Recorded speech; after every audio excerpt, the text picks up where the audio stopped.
เอามื้อนี้มางานผูกแขนลานน้อยสองผู้เมียเพิ่นบ่มีลูกก็เอาลูกเข้ามาเลี้ยงมื้อนี้เขาก็จัดงานเลี้ยงเล็กน้อยก็ซ้ำท้องถิ่นนี่แหละเอาเบิ่งต่อไปว่าสิเป็นจังไดอยู่เขตเฮาเขาจัดงานเลี้ยงตอนรับผูกแขนลานน้อยปัจจุบันทั้งทีมงานกะเกียมเฮ็ดของกินบ่ลวงบ่ลายก็ซ้ำพี่น้องนี่แหละลูกงัว2 โตนี่เอาไก่เป็ดพี่น้องนี่โฆษณาเปล่ากระนำเนี่ยโฆษณามาขายยาอันนี้ก็แกะผักเทียมอันนี้สิมือคั่วเด้อพี่น้องอันนี้จบมาแต่เวียดพุ่นได้จบมาแต่เวียดจบสายปรุงแต่งเป็นยาตีครับเป็นอยู่บ่ใต้ จบสายปรุงแต่งเป็นยาตีเลยนี่เพิ่นน่ะมื้อนี้นี่เฮ็ดเมนูแบบกินเลือดได้เพิ่นว่าแบบพี่ปอบพี่โพงน้องเอ้ยคนลาวเฮานี่คันบ่กินเดี๋ยวนี้นี่บ่ช่วงวับเพิ่นน่ะบ่มีแห้งบ่มีแห้งเพิ่นน่ะเพิ่นจะกินเดี๋ยวนี้เฒ่าแก่เพิ่นก็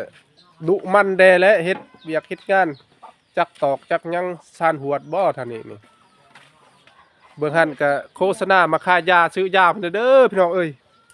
ไผมีเงินมีทองซื้อยาช่วยเพิ่นเด้รถแท้เขาคว้านี่ตายหมดดินเลยมาเสนอทองเด้อเขาคั่วมีแล้วที่แม่นเด้ต้องมีข้าวคั่วเด้ผักหอมกูบาดจีรกลุกจุกคว้าคั่วคาผักหอมบ่มีซื้อแล้วเว้ยทุบใส่นี่บ่เพราะว่าเขาทุบใส่เลยบ่อึดผักหอมโล 10,000 20,000เป็นงานผูกแขนอยู่แต่ว่าพี่น้องก็บ่หลายแต่ครอบครัวสันจำมาทางนี้ก่อนบ่อันนี้ผู้สาวเด้อยังโสดอยู่นี่พยาจีบก็จีบ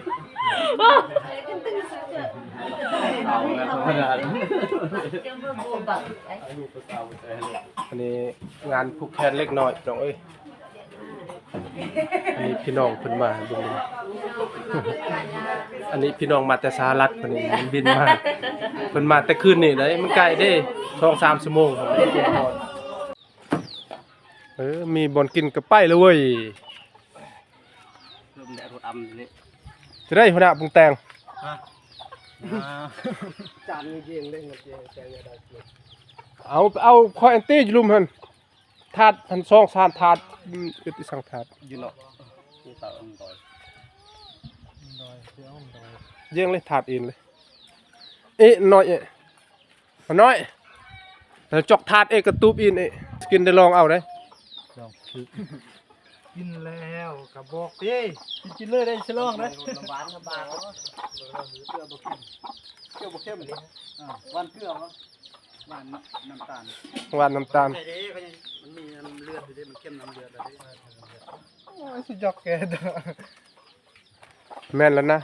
คันใส่เข้มจนนี่บ่ได้เลือดก็เข้มได้พอดีกินบ่เป็นนี่ใส่ตัวนี้แม่เว้ยขั้นตอนสำเร็จแต่ว่าขั้นตอนเบื้องต้นบ่ได้ทายสูตรนี่ของภายของมันกล้ามเซยเด้สิมือคำก้อยกับน้องเคยเพิ่นก็จบสายปรุงแต่งมาแต่เวียดปริญญาตรีอันนี้ก็สิมือพวกมาแต่เนินผู้พุ่นนี่คนป้าอันนี้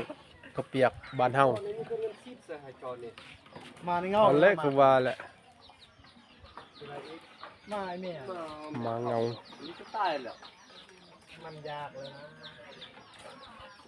มันตายมันอยากตายแล้วอันนี้ของดีเลยพี่น้องนี่บ่สู้เห็นดอกนี่อันนี้นี่ตะพุดแล้วก็นี่มาสมัครตัดแขวมูตันนี่เออละว่าแบบเจคือว่าหากองอ่ะเว้ยอันนี้กัดตะนู่นใช่มั้ยอยู่ยงคงกระพันได้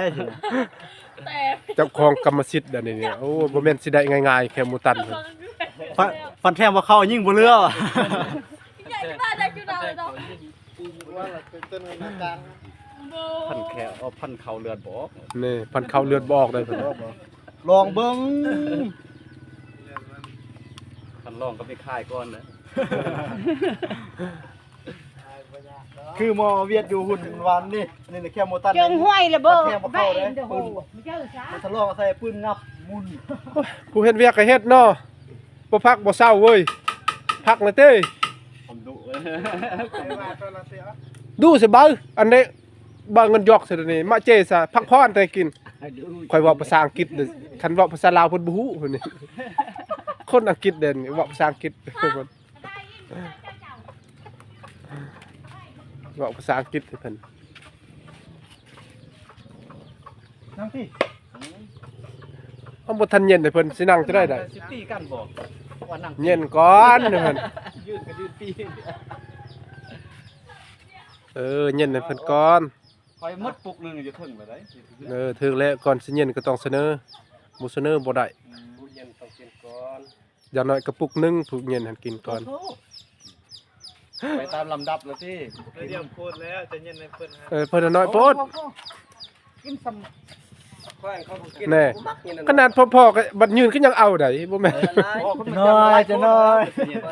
เด้อเอาจะทิมจะทานจะทาน ก็เบิ่งนี่กันไปหัว